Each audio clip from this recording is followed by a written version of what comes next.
What's up, rock stars? It's Rocks with the 45th installment of Black Girls on Television. I'm not quite sure if it's 45. I believe it is, you guys. I am rushing. I'm sorry. I know y'all hate when I do that. I can't be fucking around with y'all too long today. Child, I'm out here trying to buy Valentine's Day gifts, and I done drove real far out and used up most of my lunch. Shout out to Highway Leather for opening up to me special. They was closed today for inventory, child. I almost cried right there at the front door, and they was like, no, come on in. You can get what you gonna get. I got to, we celebrating this weekend anyway. All that being said, I can't be on here long, so you know what? Condensation. Okay. Put that. That is indeed the name of the game. Y'all know I'm not good at condensing, but we got to do it today because I have to get back to work. But I wanted to get this video to you guys, okay? Dedication to my babies. Y'all know I love y'all. You guys, let's get to it, shall we? Now we see Cyrus and hubby together.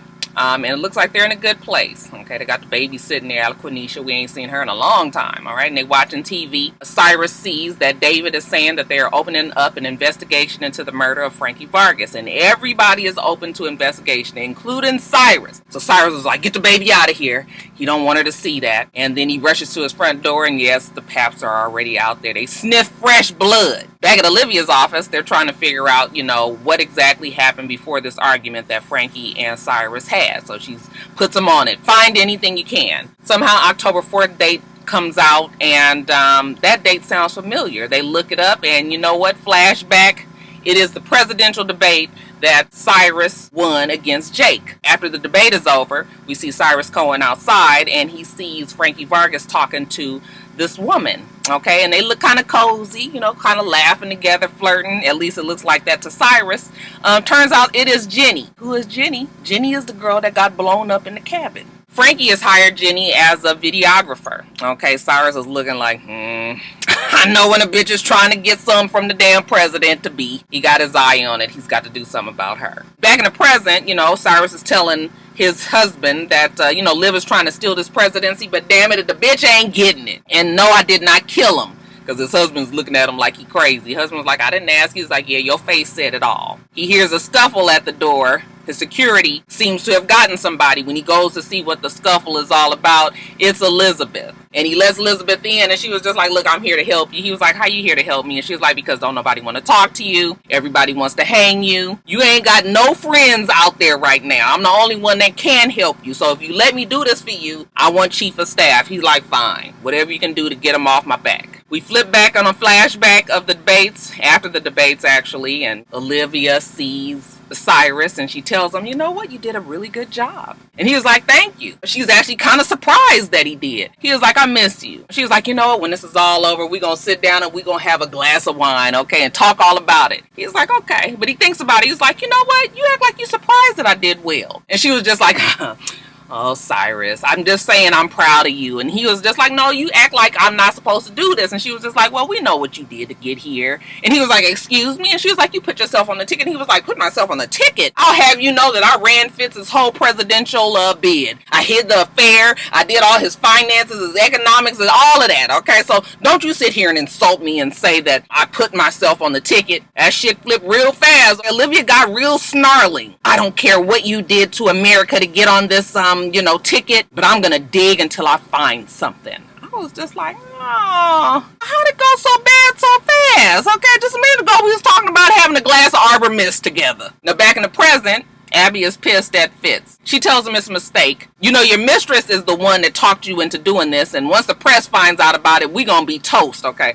Fitz, you better watch it. Now, the gladiators, back at Olivia's office, they're looking at more footage of Frankie and this Jenny talking, playful banter as she's videotaping him, and they all assume that they were fucking. Now we need to find out if Cyrus knew that they was fucking, and if he did anything about it. Now, because Fitz wants to put this whole thing to bed, he meets with Cyrus in the limo. Okay, it's all very cloak and dagger, real covert.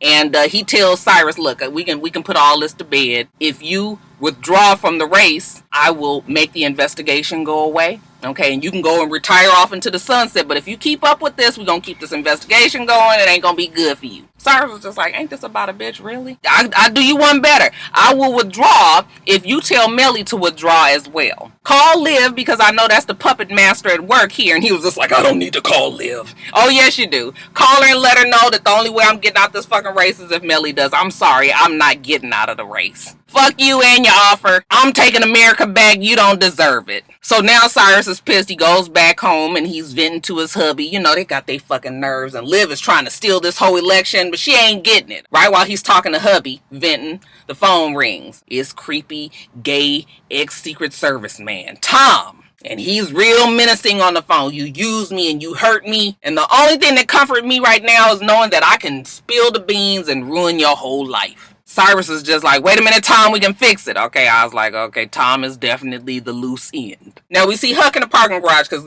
Olivia told them to go and talk to Jenny's friends to see if they knew anything about her fucking Vargas. Okay, so he meets with, he doesn't really meet with her. He kind of forces himself. You know, she thinks that he's somebody that's trying to attack him after we have a little scuffle in the damn parking lot.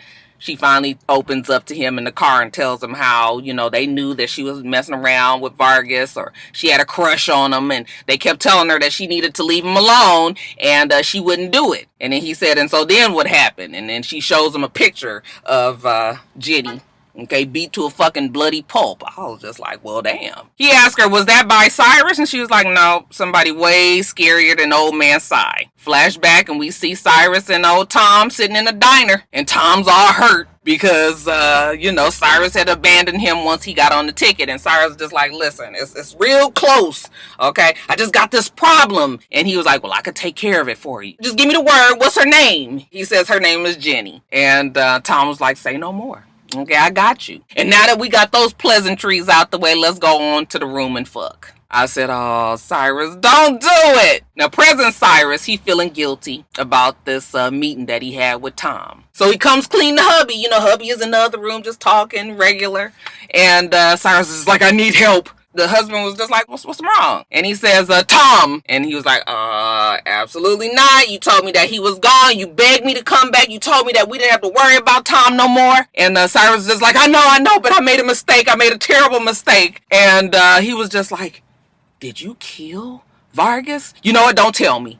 I don't even want to know. Cyrus is just looking there with this sick look on his face. Now we flash back again, and Cyrus is talking to Tom, and hey, Tom is taking care of old Jenny. Okay, we're not quite sure exactly what he did, but he tells Cyrus, you know, you ain't got to worry about her no more. It ain't gonna, she ain't gonna say shit else. Not sure if she did or what. But Tom gets into Cyrus's, you know, monster side, his power-hungry side, and he tells him how he should be the one that's the president, not Vargas. Vargas is just a tool, something you climb on to get to the top, that he's the one, you know, the mind behind the Vargas and all that. And, you know, Cyrus starts to feel pretty good about it. Like, damn, is that what you think? Okay, Tom was just like, I can get you there. All right, I can take care of Vargas. And he was like, no. Now, Vargas been good to me. You ain't got to do nothing to Vargas. Tom was like, do you want to be president? Now, of course, all this is going on, you know, when it's hot and heavy, they all breathing on each other's neck and, you know, feeling on each other. And, you know, Cyrus, because he can't think straight when his dick is hard, he tells Tom, yes, I want to be president. And that's all that Tom needed to hear. After that, I'm assuming they had that damn angry gay man sex that Shonda always have her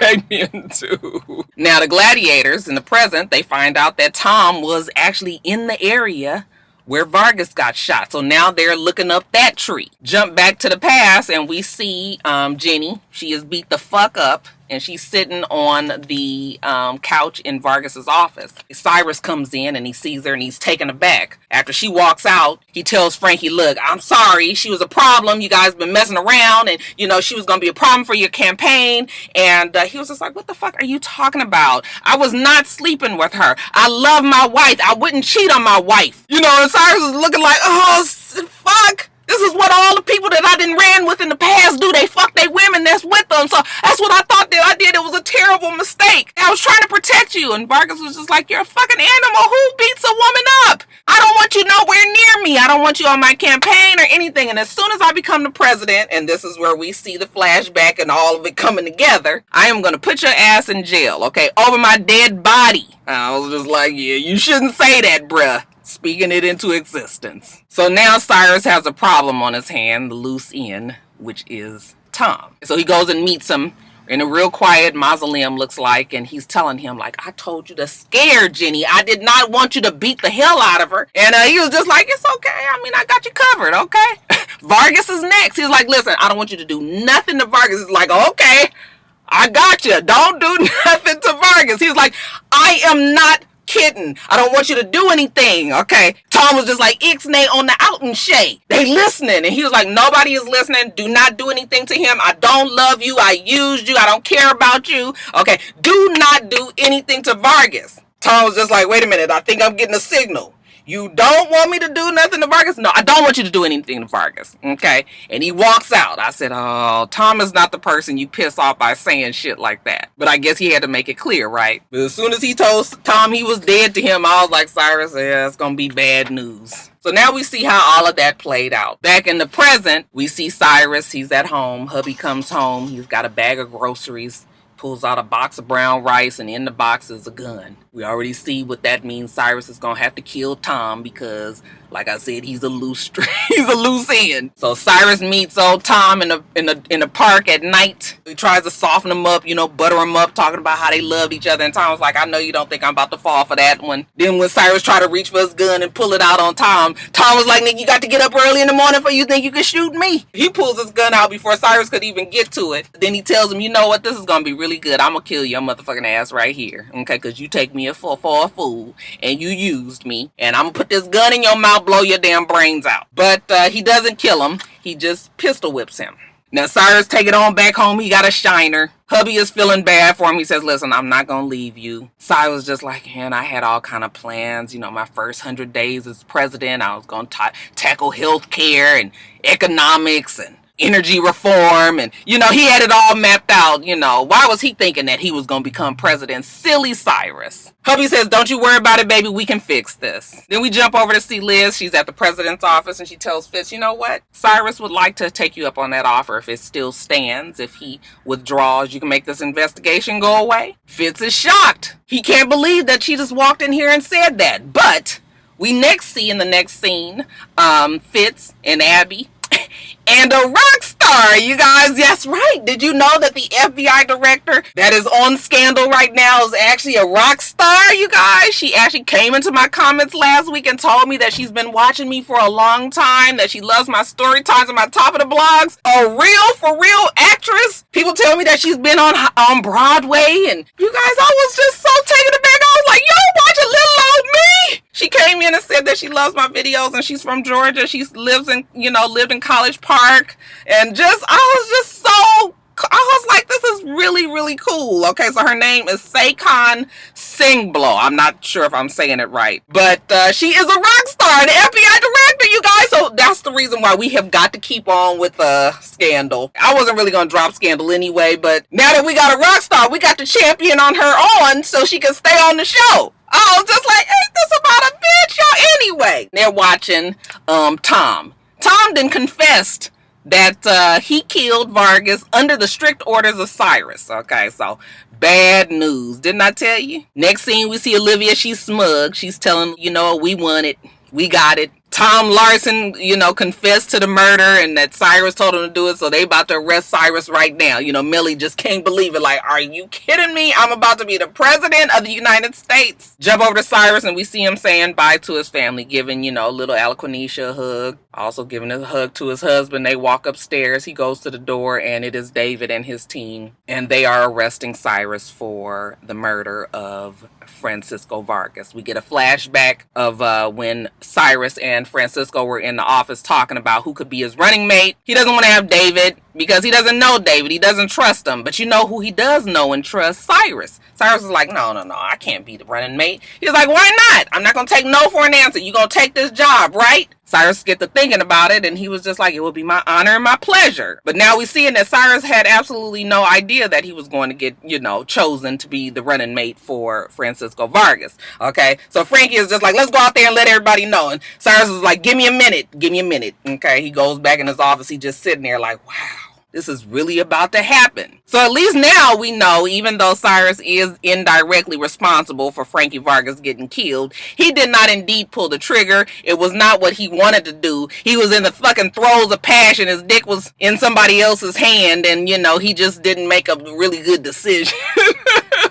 His aim was never to get on the ticket, so that kind of helps him out a little bit. There are still some ways that he can get out of it, and we'll see if they come out on the show. But, yeah, you guys. Post Cyrus, he gone off to jail, but Millie is president. We finally got our female president, even if it's on TV, child. Child, that wasn't condensed at all. Let's see if we can do it with How to Get Away with Murder, okay? We're going to break it up into two kind of parts, and then we'll bring it all together a little later, okay? So Bonnie and Real Nice Nate, he tell her don't, contact him again, and he walks off, and then she gets a phone call. Fine Ass Frank is on the phone, and he is telling her that he's lost track of Wes. So now we know that this is a flashback. Go to Annalise's house and don't hurt him. He says he won't. Then we see Wes. He's in a cab. I guess he's on his way to Annalise's house. And while he sits in the back seat, he makes a call to a number that's just marked as in case of emergency. When the person answers, he says, hey, it's Christoph. I said, he using his government name. Now, back in the present, Michaela, she's picking up Laurel from the hospital, got her clothes for her. Then it jumps over. We see Annalise, she's in jail, and they come and get her. We see they take her to court. This is the day for her bail hearing, and she was like, the kids are not coming. That's what she asked Bonnie. Bonnie was like, I forgot to tell you, today is the memorial for Wes. Now, right when the case is about to start, Annalise's mama and daddy show up. She was just like, who told them to come? Bonnie was like, I didn't. Her mom was like, hey, baby, how you doing? So, Bonnie is doing her thing trying to get Annalise severed from Fine Ass Frank. And the DA was just like, listen, we're not here to do that. This is just arraignment. And the judge agrees we will do a separate, type of hearing for that. As of now, the bail is still denied. That's when we see Frank and his lawyer. I was just like, is that Paperboy from Atlanta? Y'all, I'll tell you, I couldn't even take it seriously. As soon as I saw his face, I said, Lord, look at Paperboy up there trying to be serious. I ain't mad. Get you some jobs. That show has been good for everybody, obviously. Anyways, Mama catches Annalise's eye, and Annalise was like, Mama, go home. You shouldn't be here. She was just like, my baby, I had to be here for my baby. And Annalise was like, Mama, go home. Y'all know she ain't gonna leave her baby up there like that. So they take Annalise back off to wherever jail, and Mama and Daddy is in the lobby, and they see Real Nice Nate, and Mama was like, if you don't do something to help your woman, and he said, I can't do nothing. I work for the DA now. They said, for the enemy? He was just like, yeah, I'm sorry, but I can't do nothing. It wouldn't look right. And she was just like, and I thought you was a good man. Now, Annalise back at the cell, her old asshole jailmate is still riding her, teasing her about the death of Wes, okay? And Annalise was like, keep on, bitch, if you want to, okay? I'm gonna beat that ass. And the cellmate got a kick out of that. She was like, not the one that said she was gonna bash my face.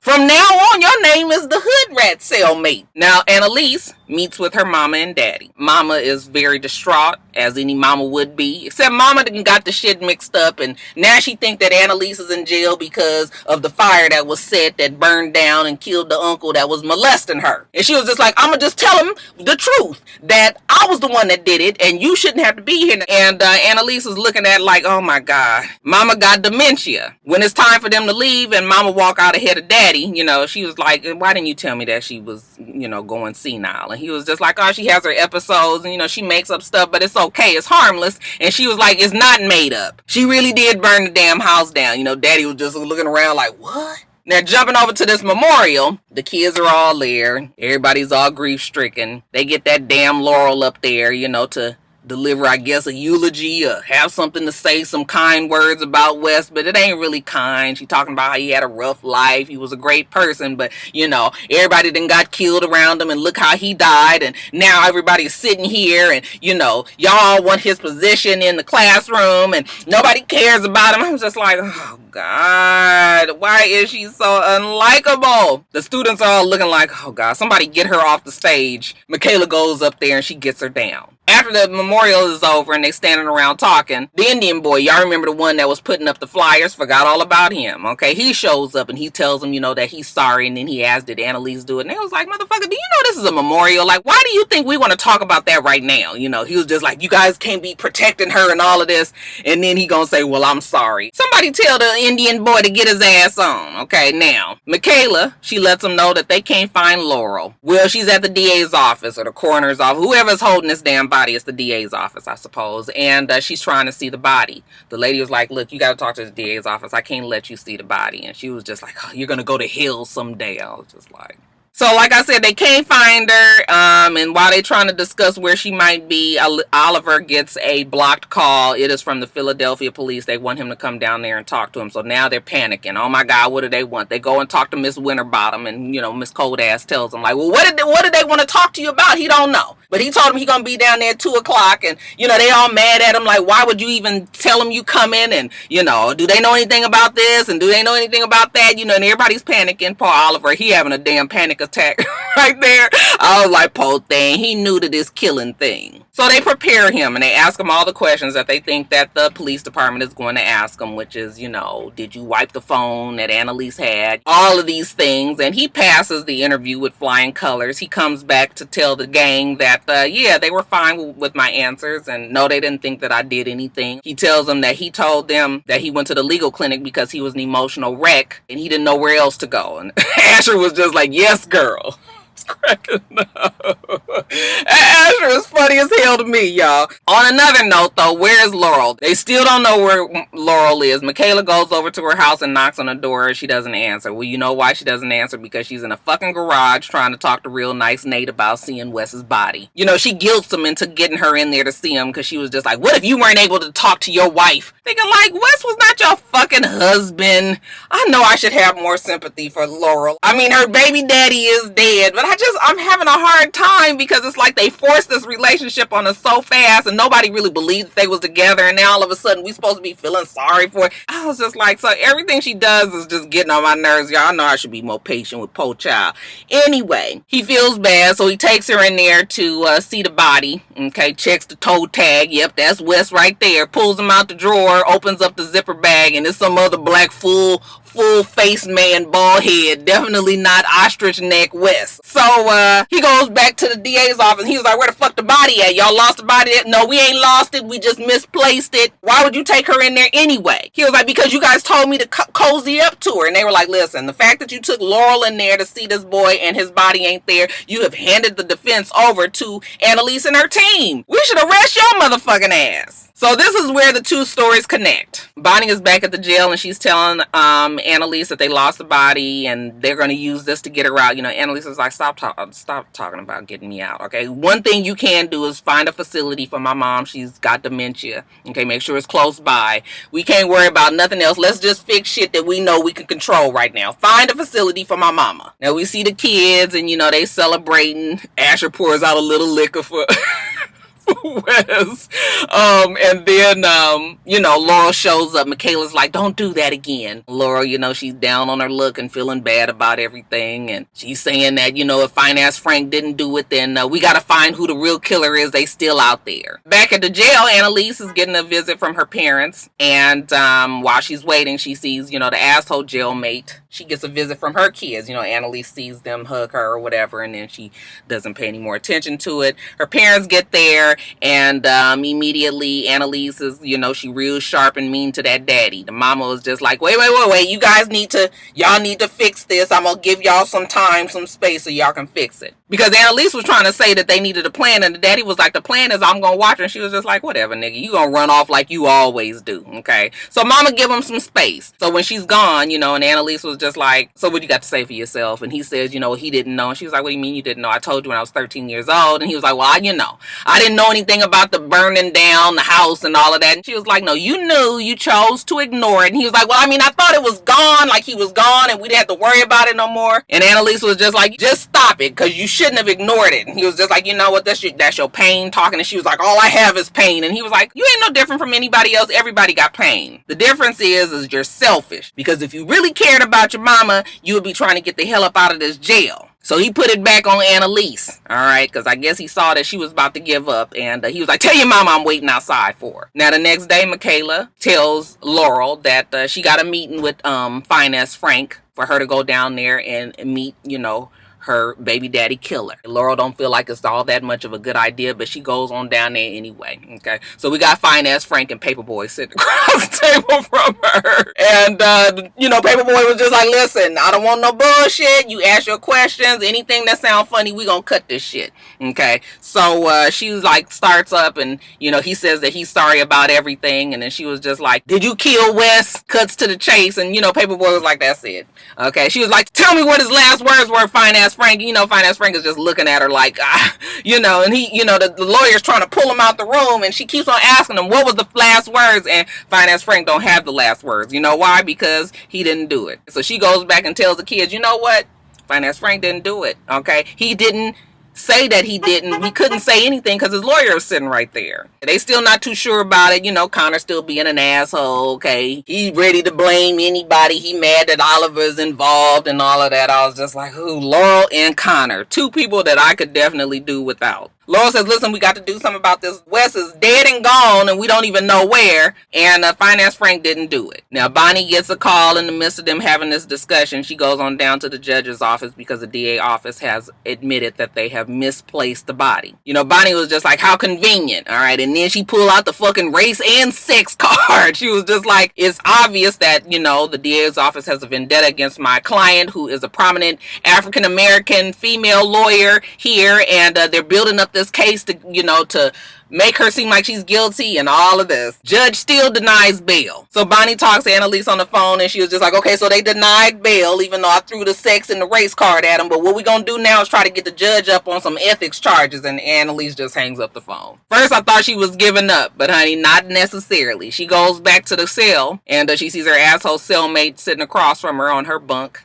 And she was just like, so those are your boys? And she was like, yeah, that's my boys. They 12 and 8 years old. And Annalise was like, too bad they don't know that they got a fucked up ass mama. When you hug them that they wince. Did you do something to them? You touched them, huh? You molested them babies. Child, why she say that? Asshole cellmate went over there and beat the hell out of Annalise. But then I start to think like, Annalise ain't fighting back. Obviously, she has a plan in motion. But the time that she was getting her ass beat, I was just like, oh, shit, Annalise. Bob and weave. Stick and move, bitch. Duck. Shit. Do something. But, yeah, she had a plan in motion. We see it come to fruition. Bonnie goes to see her at the infirmary, and she's all beat the fuck up, looking like Martin Lawrence when he got beat up by, Hitman Hearns. Annalise was like, take a picture. So she takes a picture, and then she takes it back to the judge, and she was like, listen, everybody know who she is in jail. Now they're targeting her. Okay, if we keep her in jail, she is going to be dead before the trial even gets here. Okay, DA tries to say, no, we're going to put her in solitary confinement. Bonnie was like, if you do that, I'm going to put these damn pictures out for the public and let them know that you trying to frame my client, because ain't nobody got no evidence. You guys already got somebody else that confessed to the damn murder, and you holding her for no reason. And it looks like that worked. We see Annalise walking out of the jail into the arms of her mama. Now, surprise, surprise, Laurel is missing again. This time, she's at Wes's apartment. Even though there's a sign on the door that say, don't go your ass in here because it's police evidence right now. She goes in there, and then she sees his shirt on the floor, and she has a moment, she's crying because her Wes is gone. Michaela mad because she can't find her. Connor's still mad that Oliver is involved, and he's also kind of surprised that Oliver is such a good liar. Okay, Oliver lets Connor know that I'm an even better liar than you thought. I erased the shit on Annalise's phone, but I put it on something else, and I got it. Then we see Bonnie. She gets a call from Finance Frank, and she tries to get him off the phone saying that's inappropriate. And he was like, no, don't listen. I done fired my lawyer, so now I'm my own lawyer. So we get to meet and talk. So when's the next meeting? Then it jumps on over to Annalise, and we see her sitting with her mom, and she's talking. That face is fucked up, you know, but she was like, it looks worse than it feels. I don't think so. Mama still feels bad that Annalise, you know, took the rap for her, mixing up the stories again. And Annalise was like, no, Mama, no. You ain't got to worry about it because they dropped all the charges against me. They didn't have enough evidence. And Mama was just like, really? Oh, my baby. And she's hugging her. Of course, Daddy knows that's not the truth. But you know what? Right now, Mama is senile. She's got dementia. She don't need to know nothing else except that her baby is safe. She gonna forget about it in a minute anyway. And then in the last scene, okay, we see the DA talking to Real Nice Nate, and he says, you know what, you're right, there is a conspiracy in the Wes Gibbons case. We see that somebody signed for him to have his body transferred. You know, Real Nice Nate says, well, who was it? And they were like, you. Then it flashes back to the day when Real Nice Nate went to Annalise's house right before the explosion. Remember when he went in, he looked around, went upstairs to the room, and when he came back down the stairs, this time we see that he actually saw Wes. And old ostrich neck looks up at Real Nice Nate and he says, hey, and Real Nice Nate says, hey, and then that's how it ends. So we're getting more and more of the puzzle, you guys. Okay, that was so not the condensed, but oh well, what can you do, you guys? Let me get off of here. Make sure that you rate, comment, and subscribe to the channel. I'm It's Rocks. The channel is for It's Rocks. Everything else I do will be in the bottom bar. All right. So I hope that you have a wonderful, wonderful rest of your day. I plan on doing the same. Till next time, rock stars. Bye.